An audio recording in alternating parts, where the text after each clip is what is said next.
అద్భుతంగా జరుగుతున్న ఈ పుస్తక ప్రదర్శనకు వచ్చాను. మానవ సమాజ పరిణామ క్రమం ఎంత అభివృద్ధి చెందింది, ఎలా చెందింది అనేది పుస్తకాల రూపంలో చాలా అద్భుతంగా ఇక్కడ ప్రదర్శించారు. ఈ ప్రదర్శన అన్ని జిల్లా తాలూకా స్థాయిలో కూడా వెళ్ళాలనేది నేను మనస్ఫూర్తిగా కోరుకుంటున్నాను.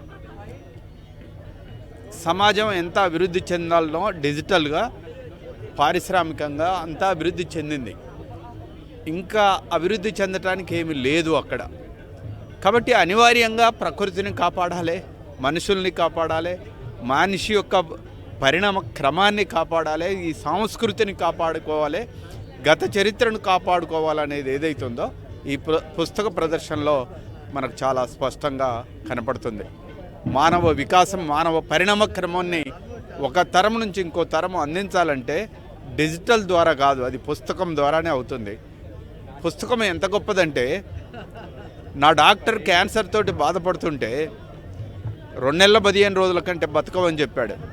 నేను బాబాసాహెబ్ అంబేద్కర్ జీవిత దినచర్య అనే పుస్తకం చదివాను. ఆ పుస్తకం చదివిన తర్వాత ఇప్పుడు 20 సంవత్సరాలు బతికాను. పుస్తకం రోగాలనే కాదు, మానవ మస్తిష్కాన్ని మొత్తం కూడా అద్భుతంగా మార్చివేస్తుంది అని చెప్పడానికి ఇంతకంటే గొప్ప ఉదాహరణ ఇంకేం లేదు. Thank you.